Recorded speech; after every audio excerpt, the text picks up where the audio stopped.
This offseason, the Portland Trail Blazers made what I think is an underrated signing. They switched out last year's backup center in Enes Kanter for a new backup center on a veteran minimum contract. That player is none other than the 2013 fourth overall pick, Cody Zeller. Zeller was drafted by the Charlotte Hornets and had spent his entire career there until this year. This is only his second stop in the NBA. He was a starting center for them last year on a team that surprised some people and made some noise, but ultimately fell out of the playoff race due to injury. Now Cody Zeller comes over to the Portland Trail Blazers to be their backup center, and I really like this acquisition. I'll get into all the reasons why. I'll touch on his defense and go in depth in that area of his game. Now explain why he makes sense offensively behind Jusuf Nurkic. This is the 6th player preview that I've dropped. There is a link in the description box below to the playlist that I've been putting these in. Whenever I do a video series, definitely go to the channel and click on playlists and look for playlist for those videos. That way, if you've missed any of these player previews, you can catch up and go back and look at some prior ones that I've posted. Last night, I dropped one on Nasir Little. I talked a lot about him, and that was probably my favorite one that I've done so far in this series, so definitely go check that out. I'll have a card popping up right now at the top of the screen if you want to watch that one, and then come back to this one, because Cody Zeller is another rotation player that I think will be a serviceable player for the Portland Trail Blazers this season. Zeller last season played in 48 games for the Hornets, starting 21 of them. He played 21 minutes per night, and in those 21 minutes, he averaged 9.4 points per game, 6.8 rebounds, and 1.8 assists per game. He shot 56% from the field, which includes a 60% clip from 2, as well as a 14% clip from 3. He shot more than half a 3 a game, despite how bad his 3-point efficiency was, and when you look at his outside shot, his form is actually pretty good, and he doesn't miss by much, but he doesn't make enough. I'm just going to get the 3-point stuff out of the way. I don't expect him to be shooting many this year, and if he does, he needs to shoot better than he's done any season during his NBA career. He is a career 23% 3-point shooter. You don't want guys like that shooting threes, but he is able to knock down free throws. He's a career 73% free throw shooter, shot 71.4% last year, so he's a guy that doesn't have a broken jumper from the free throw line, and I've seen him hit mid-ranges here and there throughout his career, but at this point, he's not a 3-point shooter. He's not a guy that should be jacking up threes. I just want to get that out of the way. So a couple things that stand out. He rebounds the ball very, very well. Let's just go to per 36 minutes for some context. Per 36, Cody Zeller averaged 11.7 rebounds per game. That includes 4.3 offensive rebounds per game. A big thing that people say Enes Kanter does much better than Cody Zeller is grab offensive rebounds. Per 36 minutes, Enes Kanter averaged 5.8 offensive boards, but 4.3 offensive boards per 36 for Cody Zeller isn't far behind. It's not as big of a difference as a lot of people act like it is. While he's not the insane offensive rebounder that Enes Kanter is, and Enes Kanter might be the best offensive rebounder in the league, Cody Zeller is still very, very good in that regard, and people shouldn't detract that from him. Per 36, he also averaged 3.1 assists per game. He's a guy that can pass the ball. This is why I like him as the backup center offensively, because Chauncey Billups and the Portland Trail Blazers are going to utilize Jusuf Nurkic's playmaking and passing ability more this season. When you sub in a backup center for him and Cody Zeller, who can also pass the ball at a pretty high level for the position, then you can do a lot of the same things you do offensively with Jusuf Nurkic with Cody Zeller in the lineup. So if Jusuf Nurkic has to miss a couple games, if he gets in foul trouble, you can substitute in Cody Zeller and your offense can be ran the same way. I think that is one of the most underrated aspects of bringing Cody Zeller in for Enes Kanter. Cody Zeller isn't a slouch as a scorer either. He averaged 16 points per 36 last season, 17 the year before, so he's a guy that can score the basketball. He finishes well. He converts when he gets to the free throw line. He gets putbacks. He's also a guy that if you run some dribble handoff action with him, he can fake the handoff and dribble to the rim. He's actually quicker than you'd think driving to the rim off the dribble. He's not a guy that's going to do anything special with his dribble, but if you give him a lane, he's a guy that'll decisively attack it, and he doesn't really hesitate in those situations either. He attacks it with confidence, and he attacks gaps hard and gets to the rim. And it's not a situation where he's turning over the ball a bunch because of it. Some players that are just decisive like that to go downhill sometimes will make the wrong decision to attack, and therefore will get themselves caught and turn over the ball.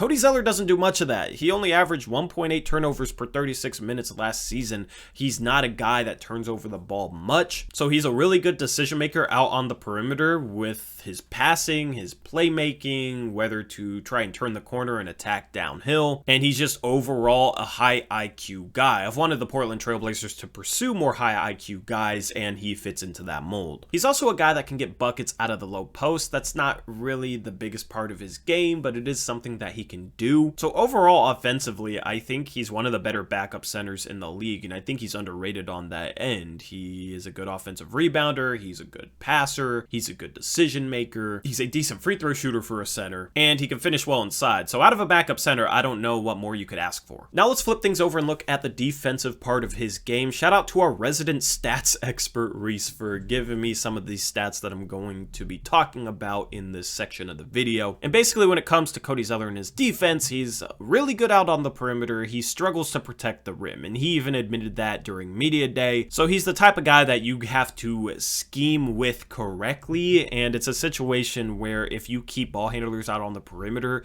he can help you do that, and you're going to be just fine with him at center defensively. If you have a lot of breakdowns on the perimeter and he's sitting there trying to protect the rim, you're going to have a lot of trouble. These stats that I'm looking at here that Reese provided me, they're from Basketball Index. Basically, Cody Zeller grades out as a bottom 10 to 15% rim protector compared to other centers. So that obviously is not good. The one area in which he does a good job kind of protecting the rim when guys attack is actually just him beating the offensive player to the spot and drawing a charge. He is a very solid guy at drawing charges, and when you're a center and you're not good at blocking shots or altering shots or jumping off the ground and protecting the rim in that sort of way, if you can just beat the offensive player to the spot and draw a charge, that's just as good. Honestly, I would rather have a charge than a blocked shot because you're automatically going to get the ball back and you put an additional personal foul on whoever is committing that charge. So that's the one area in which I think he does an okay job around the rim. Otherwise, as a rim protector, he's definitely below average. However, that doesn't worry me as much as you might think because every other aspect of defense he's actually pretty good at for a center. He plays the passing lanes well for a center. He's in the 74th percentile in terms of passing lane defense,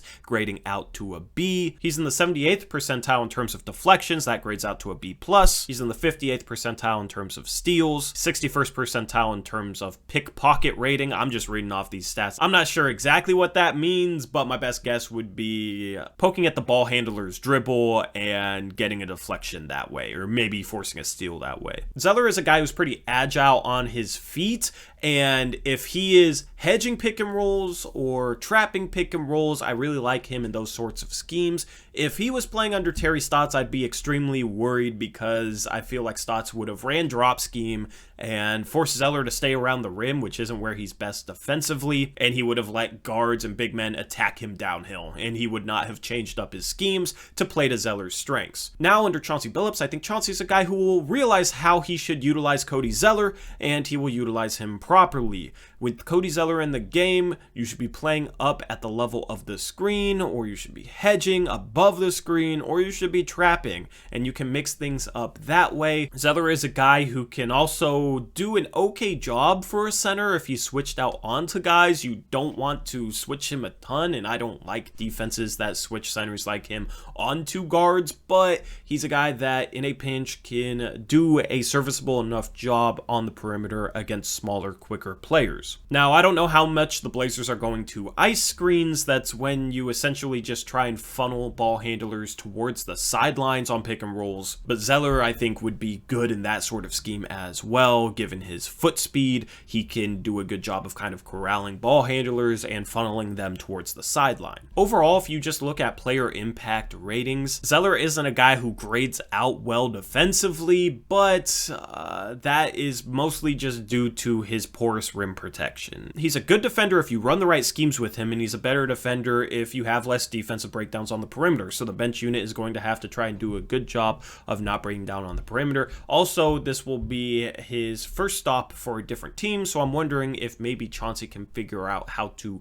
make more use of him as a rim protector, because if Cody Zeller was an average rim protector, he'd be a really, really good defensive player. This is something we're going to have to watch as the season progresses. Defensive stats are a bit messy and don't tell the full story, so there's a lot of nuance to Cody Zeller's defensive game, and when games start up, me and Eric will do our best to provide context and break down that nuance on post-game shows. Overall, I think Cody Zeller's role is pretty straightforward. He's going to be in at center when Jusuf Nurkic isn't. If Jusuf Nurkic is playing 30 minutes per game, I'm expecting Cody Zeller to play 18 minutes per game. That adds up to a 48-minute game. I don't expect Nurkic and Zeller to play together whatsoever, and they definitely shouldn't, and I don't think Chauncey Billups will. But it might be a situation where if the Blazers need a better rim protector in as their backup center, maybe their perimeter defense isn't as good as they expect with the bench unit, then maybe Zeller's minutes get cut a little bit in favor of a Larry Nance Jr. or a Robert Covington playing some backup five. And since I'm bringing up Larry Nance Jr., I really like Nance's fit next to Zeller off the bench because Nance is a really good team defender. He's also a guy that is phenomenal in terms of deflections. Nance, I think, will be able to help out in terms of protecting the rim, so hopefully that's not an issue this season. But yeah, I think how many minutes Cody Zeller will play will be easy to figure out. Just take 48 minutes and then subtract Jusuf Nurkic's minutes, and then you have Cody Zeller's minutes. However, it's not always going to be that straightforward.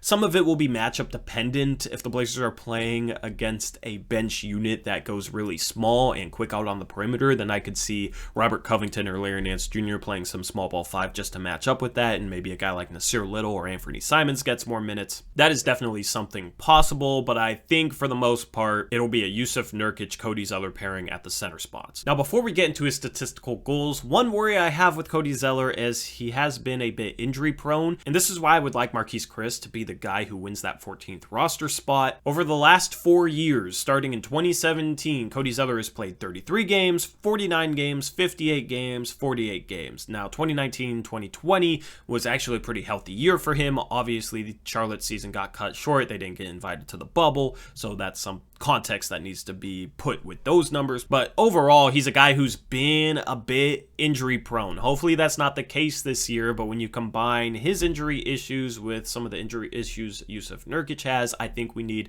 a third string center and a guy that we can rely on to be the backup center in case Zeller or Nurkic miss time. And I think Marquese Chriss is that guy, so I want to see Chriss make the roster for that reason. Now, as far as statistical goals go for Cody Zeller, my minutes per game goal for him is 19 minutes per game. That's a slight downtick from last season, but overall I think that's probably the amount of minutes per game he'll play. And in those 19 minutes per game, I think he should be averaging at least 8 points per game per 36. That's almost 16 points per game, and that's actually a downtick compared to last year. He should be averaging 6 rebounds per game, and I want to see him average 2 assists per game. With how much the Portland Trail Blazers are going to utilize their bigs as passers, I actually think Cody Zeller might have a career high in terms of his assist percentage. I would also like to see Zeller shoot 57% from 2. That's a downtick from 60% last year, but 57% from 2 is still good. And then if he's going to continue to shoot threes, I think he needs to shoot at least 31% from 3, which is far better than any percentage he's ever shot from 3, so it's not something that's likely at all, but if he's going to continue to jack those shots up,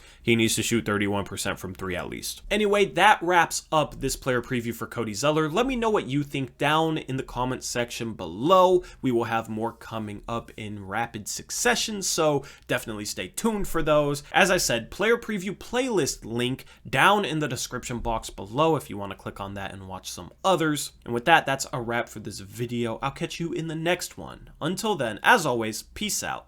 Go Blazers.